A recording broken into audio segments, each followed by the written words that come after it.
Cerita diawali dengan sosok Makuru Yamori, kultivator terkuat yang pernah ada, yang tengah menghadapi pasukan iblis. Dialah pahlawan yang menyelamatkan seluruh benua dari kehancuran dengan mengalahkan pasukan Raja Iblis. Setelah pertempuran besar tersebut, Makuru Yamori percaya bahwa segalanya telah berjalan lancar dan bahaya akhirnya berakhir. Namun, teman-temannya muncul dengan penampilan misterius dan mulai membicarakan rencana mereka selanjutnya. Pada saat itulah, sesuatu yang tak terduga terjadi.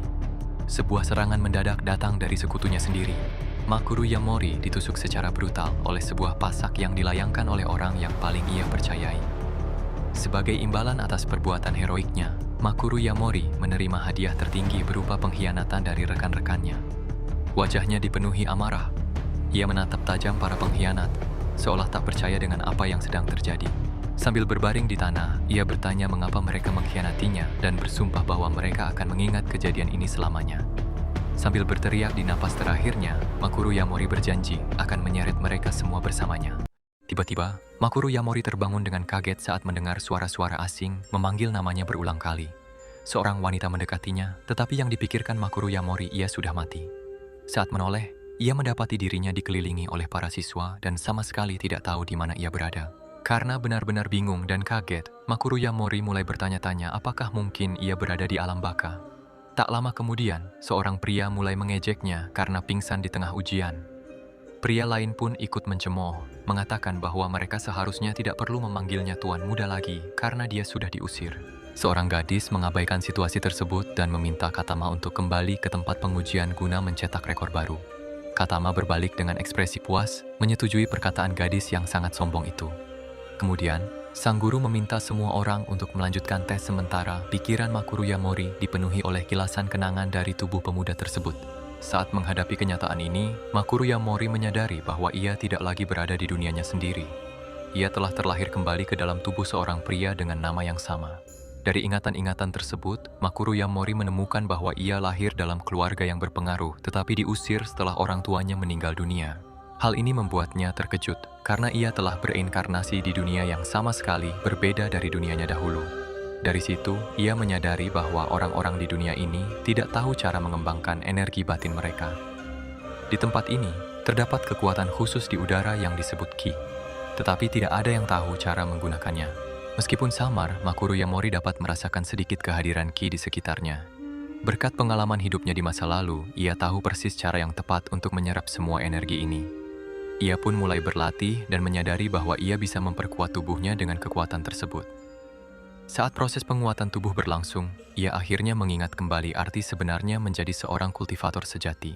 Seketika itu juga, kekuatan kultivasi awalnya sudah cukup untuk membersihkan meridiannya yang tersumbat.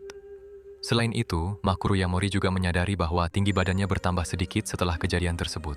Setelah kekuatannya bangkit, Makuru Yamori bersumpah akan kembali ke dunia asalnya segera setelah kekuatan aslinya pulih sepenuhnya.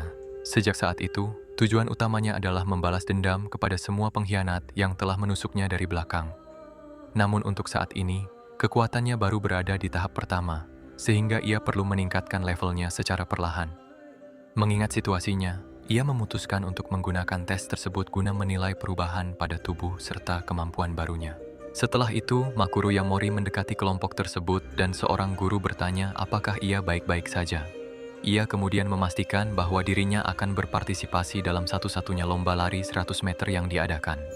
Seorang pengganggu menertawakannya dan menunjukkan bahwa lawan selanjutnya adalah Kadama, sang pemegang rekor sekolah yang sudah diterima di perguruan tinggi. Kitama dan pacarnya juga mengejeknya, mengatakan bahwa pria itu sama sekali tidak memiliki harga diri lagi. Makuru Yamori mengabaikan mereka, sambil berpikir bahwa meski saat ini ia baru berada di tahap kultivasi pertama, tubuh seorang kultivator memiliki potensi yang jauh lebih besar daripada orang biasa. Si pengganggu terus mengejeknya, mengatakan bahwa ia akan berhadapan dengan pemegang rekor dan tidak ada orang lain yang sudi balapan dengannya. Mengabaikan komentar-komentar tersebut, Makuru Yamori dan Kitama mengambil posisi di garis start. Setelah keduanya siap, petugas memberikan perintah terakhir dan mereka bersiap memberikan yang terbaik. Kitama menatap lawannya dengan tajam, bertekad untuk mempermalukannya di depan semua orang. Pistol start ditembakkan dan balapan pun dimulai. Kitama melesat ke depan, sementara Makuru Yamori hanya berdiri di garis start tanpa bergerak sedikit pun. Ia berdiri di sana sejenak dengan seringai yang membuat semua orang bingung. Melihat ini, para pengganggu mulai menertawakannya dan menganggapnya sebagai pecundang yang membeku. Makuru Yamori kemudian berpikir bahwa waktu 3 detik saja sudah cukup baginya untuk menang. Setelah itu, ia melesat dengan kecepatan luar biasa, meninggalkan semua orang di belakangnya. Melihat hal itu, para pengganggu terkejut dan tak percaya dengan apa yang mereka saksikan. Sang guru juga tercengang karena keberadaan seorang kultivator benar-benar menghancurkan akal sehat dunia ini. Dengan mudahnya, Makuru Yamori menyalip Kitama dan menunjukkan kekuatan yang melampaui batas kemampuan manusia. Begitu saja ia melewati garis finish jauh sebelum lawannya, membuat semua orang terpana. Sementara itu, Kitama masih berlari dan tercengang melihat dirinya tertinggal jauh di belakang. Menghadapi kenyataan ini, semua orang benar-benar takjub oleh penampilan luar biasa pria itu. Perbedaan antara seorang kultivator dan orang biasa ibarat membandingkan manusia modern dengan manusia primitif. Jurang kekuatannya sangat lebar, seluas langit dan bumi. Sang guru melihat jam dan terkejut mendapati catatan waktunya adalah 9 detik, yang merupakan rekor baru. Akibatnya, Kitama berlutut dengan perasaan sangat terhina dan tak percaya atas kekalahannya. Si pecundang itu tergeletak di tanah dengan keringat dingin, berteriak bahwa hal itu mustahil. Sementara itu, Makuru Yamori menyadari bahwa tubuh barunya kini memiliki kemampuan fisik yang sempurna. Ia menatap tajam rivalnya dan bersumpah untuk menunjukkan kepada semua orang bahwa ia bisa mencapai puncak lagi. Setelah ujian selesai, Makuru Yamori pergi ke kamar mandi untuk merenungkan kehidupan barunya. Ia berpikir bahwa untuk mencapai tahap kultivasi pertama, ia perlu menggunakan ramuan khusus. Namun, ia merasa khawatir karena barang-barang tersebut sangat mahal. Sambil melihat ponselnya, ia menyadari uang dari pemilik tubuh sebelumnya tidak akan cukup untuk membeli apapun. Ia pun mempertimbangkan ide untuk membuat dan menjual jimat guna mengumpulkan uang. Namun, dengan hanya 1.000 yen di rekeningnya, ia bahkan tidak mampu membeli bahan-bahan termurah sekalipun. Pada saat itu, seorang pria muncul di pintu kamar mandi dan menatap tajam Makuru Yamori. Tak lama kemudian, sekelompok preman muncul dan mengepung Makuru Yamori sambil menyeringai mengejek. Haru Osaki mengatakan bahwa ia akan mengambil biaya perlindungan bulan ini lebih awal dan Kama ada bersamanya. Makuru Yamori kemudian teringat bahwa pemilik tubuh sebelumnya selalu dipukuli oleh mereka di sekolah. Karena itu, Kitama memperingatkan bahwa ada sesuatu yang tidak beres dengan pria itu dan membiarkan Haru yang menanganinya dahulu. Haru selaku kapten dari kelompok itu mendekat dengan angkuh, meremehkan Makuru Yamori dan menganggap pria itu bukanlah masalah besar baginya. Ia melangkah maju, bersiap melayangkan pukulan maut, yakin bahwa satu serangan saja cukup untuk mengakhiri segalanya. Saat menghadapi serangan itu, Makuru Yamori sempat membatin bahwa dirinya yang dulu pasti hanya akan menutup mata dan pasrah menerimanya. Namun, keadaan sekarang telah berubah total. Ia kini siap untuk membalas. Dengan gerakan yang sangat tenang, Makuru Yamori menangkis pukulan tersebut dengan mudah, membuat si Haru terkejut luar biasa. Bagi Makuru, sehebat apapun seorang petinju, di mata seorang kultivator, mereka hanyalah manusia biasa yang lemah. Tak memberi ampun, Makuru Yamori langsung melancarkan serangan balik, mendaratkan tendangan telak pada Haru dan melayangkan pukulan keras tepat ke wajah preman kedua yang mencoba menyerangnya. Melihat kejadian itu, Kitama dan teman-temannya hanya bisa ternganga. Mereka seolah tidak percaya bahwa orang di depan mereka ini adalah Makuru Yamori yang sama. Dengan tatapan sedingin es, Makuru Yamori menatap mereka dan bertanya dengan nada mengancam apakah mereka mulai merasa takut. Sebelum mereka sempat bereaksi, ia mencengkeram tangan kedua pelaku perundungan yang tersisa. Ia meremasnya dengan tenaga yang luar biasa, menunjukkan dominasi yang mutlak. Jeritan kesakitan pecah. Kedua preman itu memohon ampun agar dilepaskan. Namun, Makuru Yamori hanya tersenyum tipis dan memperingatkan agar mereka tidak bersikap dingin, karena keseruannya baru saja dimulai. Karena sudah sangat putus asa, mereka akhirnya mengakui semua kesalahan dan memohon agar ia berhenti. Dengan satu gerakan santai, Makuru Yamori menjatuhkan keduanya ke tanah. Kitama kini tergeletak di lantai, gemetar hebat karena ketakutan yang mendalam. Di sisi lain, Haru mencoba bangkit secara diam-diam dan menyelinap menyerang Makuru. Namun, Makuru Yamori menyadarinya dan berteriak bahwa ia tidak akan membiarkan itu terjadi. Ia mendaratkan pukulan dahsyat tepat di wajah Haru, hingga si pengganggu itu terlempar dan kepalanya membentur loker. Haru terkapar babak belur, tak lagi mampu untuk berdiri. Makuru Yamori kemudian memberi peringatan keras. Jika ada lain kali, keadaannya tidak akan berakhir seindah ini. Ketakutan menyelimuti mereka. Kitama menatapnya seolah melihat sesosok monster. Para preman lainnya hanya bisa gemetar, memohon agar Makuru Yamori tidak mendekat. Dengan nada dingin, ia menyuruh mereka mengembalikan semua barang miliknya yang pernah mereka ambil. Meski sempat bingung, mereka akhirnya setuju dan segera mengembalikan barang-barang tersebut.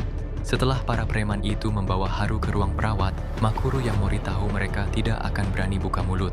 Baginya, urusan sekolah ini sangat merepotkan dan ia berencana untuk segera pergi. Beruntung, uang yang pernah dicuri darinya telah kembali. Dengan modal itu, Makuru Yamori mulai membeli bahan-bahan untuk memulai langkah pertama balas dendamnya. Ia mulai memurnikan bahan-bahan tersebut, menyalurkan energi spiritual untuk menciptakan jimat-jimat mistis. Dengan penuh fokus, ia menyelesaikan proses pembuatan hingga menghasilkan jimat yang tampak seperti kartu berwarna-warni. Ia tersenyum puas, membayangkan jimat-jimat ini akan terjual mahal. Namun, 3 minggu berlalu tanpa hasil. Orang-orang hanya menatap jimatnya dengan curiga dan tidak ada satupun yang tertarik membeli. Saat ia mulai merasa putus asa, suara gonggongan mengalihkan perhatiannya. Ia melihat seekor anjing kecil yang terluka parah berlari ke arahnya sebelum akhirnya roboh tak berdaya. Makuru Yamori mendekat dan memutuskan untuk menguji jimat penyembuhannya pada hewan malang itu. Seketika, jimat itu bekerja secara ajaib, memulihkan seluruh organ dan tubuh si anjing yang rusak. Tak lama kemudian, anjing itu membuka mata, pulih sepenuhnya, dan menggonggong gembira sambil menggesekkan tubuhnya ke kaki Makuru Yamori sebagai tanda terima kasih. Di saat itulah, sepasang suami istri kaya, Sawada dan Shizuru Suga, mendekat. Shizuru awalnya tampak acuh dan menyuruh temannya membawa anjing itu ke rumah sakit. Namun ia kemudian menyadari sesuatu yang mustahil. Dengan penuh keheranan, Shizuru bertanya apa yang telah dilakukan Makuru Yamori pada anjing itu, karena sebelumnya ia melihat hewan itu berlumuran darah dan tampak mustahil untuk selamat. Melihat Shizuru memegang selembar kertas, Makuru Yamori menduga wanita itu akan mengunjungi seseorang di rumah sakit. Merasa ini adalah peluang emas, ia menunjukkan jimat penyembuhannya. Sawada langsung menuduh Makuru Yamori sebagai penipu, bahkan memfitnah bahwa ia sengaja menabrak anjing itu.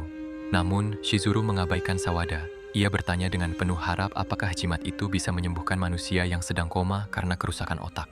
Makuru Yamori meyakinkannya bahwa jimat tersebut sangat cocok untuk situasi tersebut. Meskipun Sawada terus mencemohnya sebagai omong kosong, Makuru Yamori tetap tenang.